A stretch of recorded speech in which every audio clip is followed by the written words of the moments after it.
সকাল শব্দটা আমাদের জন্য এক নতুন দিনের সূচনা। প্রতিটা সকালই আমাদের জন্য আল্লাহর পক্ষ থেকে একটি নতুন সুযোগ, যাতে আমরা নিজেদের আরও উন্নত করতে পারি। রাসূল সাল্লাল্লাহু আলাইহি সাল্লাম বলেছেন, হে আল্লাহ, আজকের দিনে যা কিছু ভালো আছে তার জন্য আমি তোমার কাছে প্রার্থনা করছি, এবং আজকের দিনে যা কিছু খারাপ আছে তা থেকে আমি তোমার কাছে আশ্রয় চাচ্ছি। ইসলামে সকালের গুরুত্ব অনেক।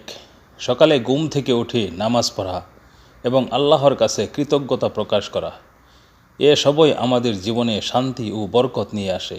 সকালে কিছু কাজ করে আমরা দিনটাকে আরও সুন্দর করতে পারি। সকালে উঠে আল্লাহর নাম স্মরণ করুন এবং তার কাছে আজকের দিনটি যেন ভালো যায় তার জন্য দোয়া করুন।